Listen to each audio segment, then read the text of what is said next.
पिछले कुछ दिन से बाजार ने लगभग अपना बॉटम बना दिया ऐसा लग रहा है, क्योंकि इसके पीछे वजह यह है कि अब धीरे धीरे जो बिकवाली थी वो एग्रेसिव वो धीरे धीरे कम हो रही है। एफआई भी अब बाजार में जितने एग्रेसिव तरीके से बिकवाली करते हैं उसमें लगाम लगने लगी है। लग रहा है कि जल्दी ही एफआई यहाँ पे खरीदारी शुरू करने वाले हैं। यहाँ पे आरबीआई गवर्नर शक्तिकांत दास की तरफ से बहुत बड़ा बयान है और ये बयान एक तरह से बहुत बड़ी गुड न्यूज है बाजार के लिए। क्या है बयान, उसको डिस्कस करेंगे और जानेंगे आगे क्या संभावना बन रही है बाजार की, क्या तेजी की संभावना अब यहाँ से शुरू हो जाएगी, क्या बाजार ने अपना बॉटम पा लिया है। यहाँ पे कुछ जाने माने रिसर्च एनालिस्टों की राय भी लेंगे, साथ में यहाँ पे गोदरेज कंपनी की तरफ से भी कुछ बयान निकल कर आए बाजार को लेकर, उसको भी डिस्कस करेंगे।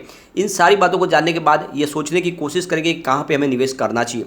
लेकिन फ्रेंड, उससे पहले अगर आप पहली बार हमारे चैनल पे आए तो चैनल को सब्सक्राइब कर दीजिए, एक बेल आइकॉन दबा दीजिए ताकि जब भी नया वीडियो बने पहला नोटिफिकेशन आपको मिले। वीडियो पसंद आए तो लाइक शेयर जरूर कीजिए। चलो फ्रेंड्स, वीडियो स्टार्ट करते हैं। मैं हूँ आपका दोस्त एस.बी. दवे और हमारे अपने चैनल ऑनलाइन कमाई में आपका बहुत बहुत स्वागत है। अगर हम निफ्टी 50 की बात करें तो 16,220 के स्तर पर क्लोजिंग रही है फ्राइडे के दिन, जहाँ पे हमें 0.54% की यानी लगभग आधा प्रतिशत की तेजी देखने को मिली। बीएसई सेंसेक्स की अगर बात करें तो 54,481 के स्तर पर क्लोजिंग रही, जहाँ पे हमें 0.56% की तेजी देखने को मिली, यानी 303 पॉइंट की तेजी थी। आप देख सकते हो कि निचले लेवल से काफ़ी ज़्यादा फिर से बाजार में तेजी की संभावना बन चुकी है और रिकवरी भी शुरू हो चुकी है बाजार के लिए। अब यहाँ पे एफआई की अगर हम डाटा देखें तो लगातार जो सेलिंग प्रेशर था वो कम होने लगा है। आप देख सकते हो 1 जुलाई को उन्होंने 2,324 करोड़ रुपीज़ का टोटल उन्होंने अपना माल बेचा था। 4 जुलाई को उन्होंने 2,149 रुपीज़ की बिकवाली की, लेकिन 5 जुलाई को आप देखोगे तो आपको 1,295 करोड़ रुपीज़ की खरीदारी दिखाई देगी। पिछले कई महीनों के बाद पहली बार बड़ी खरीदारी दिखाई दी हमें 5 जुलाई को। 6 जुलाई को फिर से 330 करोड़ रुपीज़ की मामूली सी बिकवाली थी और 7 जुलाई को ये 925 करोड़ रुपीज़ की बिकवाली दिखाई दी। लेकिन हमें 8 जुलाई को यानी फ्राइडे को 109 करोड़ रुपीज़ की ही बिकवाली दिखाई दी। इसका मतलब ये है कि वो थक चुके हैं अब बिकवाली करके, उनको समझ में आ चुका है कि अब बाजार ने अपना बॉटम पा लिया है। यहाँ पे हमारे बाजार के जो बड़े खिलाड़ी यानी डीआई ने बाजार को संभाल के रखा। अब जो गिरावट होनी वो गिरावट हो चुकी है। एफआई को फिर से बाजार में आना ही पड़ेगा और आप देखोगे कि अब यहाँ पे 1 से 2 दिन में बड़ी तेजी की संभावना बननी शुरू हो जाएगी और आने वाले समय में आपको एक तरफा तेजी का माहौल बनता हुआ दिखाई देगा। तो यही बॉटम लगभग बन चुका है। यहाँ पे अब खरीदारी आपको शुरू कर देनी चाहिए।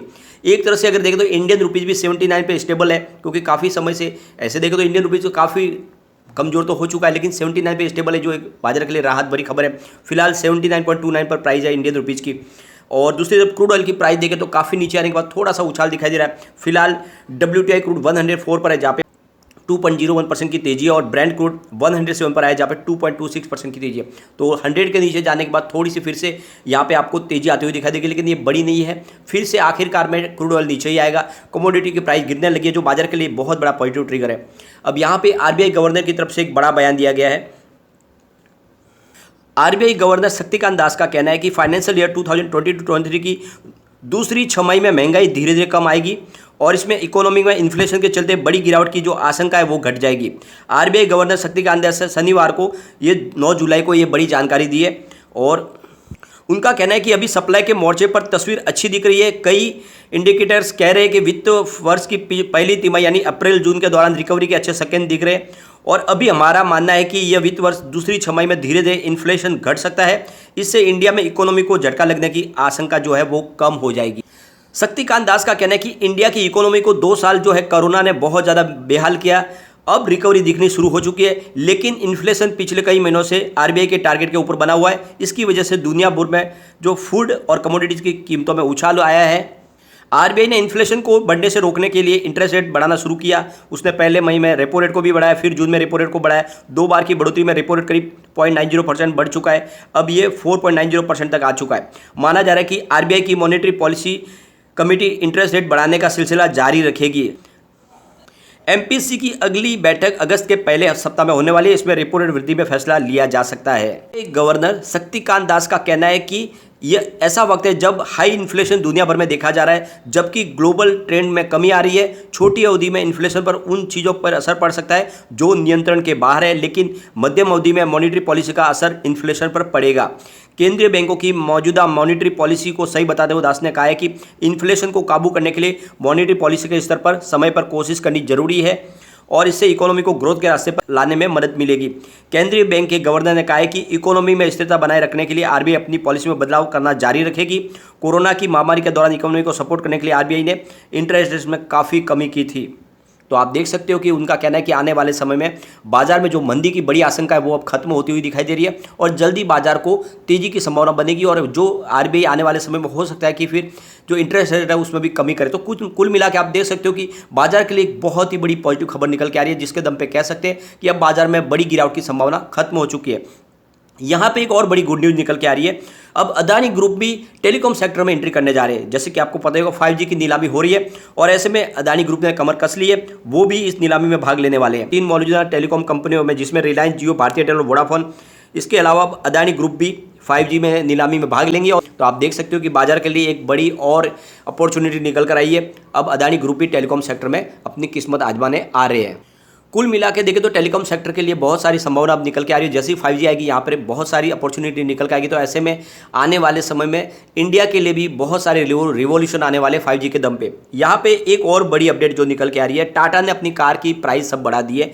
नेक्सॉन, टियागो और टीगोर समेत जितनी भी उनके पैसेंजर व्हीकल है उनमें 0.55% की महंगाई के वजह से उनके प्राइस मॉडल के हिसाब से बढ़त कर दी गई है। यानी आने वाले समय अगर आप टाटा के कोई भी कार खरीदना चाहते हो तो आपको उसकी प्राइस है वो बढ़ा के देनी पड़ेगी और उसके पीछे वजह है कि जो इनपुट कॉस्ट थी उसकी बढ़त हुई है। मेटल महंगे होते हैं और इस वजह से इन्होंने अपनी कॉस्ट बढ़ा दी है। गोदरेज इंडस्ट्रीज़ के एमडी नादिर गोदरेज का कहना है कि दुनिया भर में महंगाई तो छाई हुई है और ये आशंका बनी हुई है कि इंडिया में भी महंगाई हो सकती है, लेकिन उनका कहना है कि ये कुछ समय के लिए, आने वाले समय में ये महंगाई का जो डर है वो भी खत्म हो जाएगा। उनका कहना है कि जो अमेरिका में मंदी आई है वो भी लंबे समय तक नहीं रहने वाली है, जल्दी मंदी कम हो जाएगी। मेटल और जो खाने पीने की जो चीज़ है उनके दाम कम होने लगे और जो क्रूड ऑयल है उसकी प्राइस भी गिरने लगी है। इस वजह से महंगाई घटेगी और जो मंदी की आशंका है वो कमज़ोर होगी।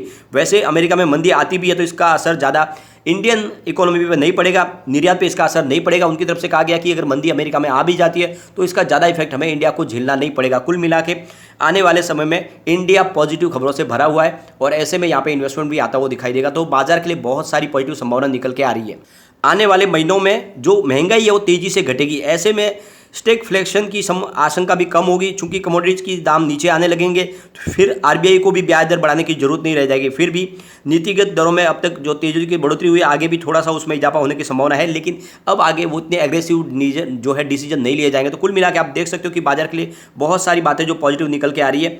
तो ऐसे में अब आप ये समझ लो कि बाजार ने अपना बॉटम बना लिया, बड़ी गिरावट की संभावना नहीं, तो अच्छे स्टॉक में आप खरीदारी शुरू कर सकते हैं। वैसे आपको एफएमसीजी सेक्टर में इस समय इन्वेस्टमेंट के बारे में सोचना चाहिए, क्योंकि पिछले 2 साल से इस स्टॉक ने कोई खास प्रदर्शन नहीं किया है और अब एफएमसीजी इंडेक्स भी अपनी नई हाई बनाने को तैयार हो चुका है। हो सकता है कि मंडे को ही अपनी वो नई हाई बनाए या फिर ट्यूजडे को। हम 1-2 दिन में ये अपेक्षा कर सकते हैं कि एफएमसीजी सेक्टर नई हाई बनाएगा।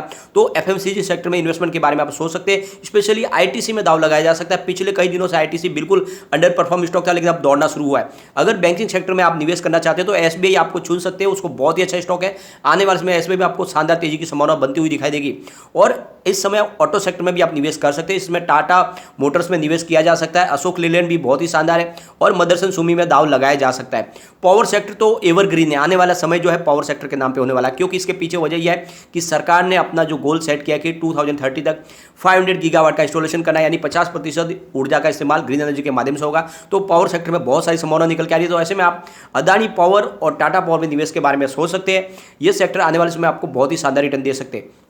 अगर आप छोटे स्टॉक के बारे में अगर निवेश करना चाहते हैं तो ऐसे में इस समय आपको आईडीएफसी फर्स्ट बैंक अच्छा लगेगा और यस बैंक में निवेश किया जा सकता है, क्योंकि यहाँ पे आप देखोगे तो बड़ी बड़ी जो बैंक हैं उन्होंने भी उस पर भरोसा जताया। यहाँ पे एसबीआई, एचडीएफसी बैंक और आईसीआईसीआई बैंक ने भी अपना निवेश बनाए रखा है यस बैंक में। तो इसमें इन्वेस्टमेंट किया जा सकता है और अपनी बुक वैल्यू से नीचे मिल रहा है, तो आप अपने हिसाब से निर्णय ले सकते हैं। लेकिन फ्रेंड, कोई भी इन्वेस्टमेंट करने से पहले अपने फाइनेंशियल एडवाइजर से बारे में ले ले या अपना खुद का रिसर्च करें, क्योंकि मैंने वीडियो आपके एजुकेशनल पर्पज के लिए ही बनाया। वीडियो पसंद आए तो लाइक शेयर जरूर कीजिए और चैनल को सब्सक्राइब कर दीजिए। Thank you.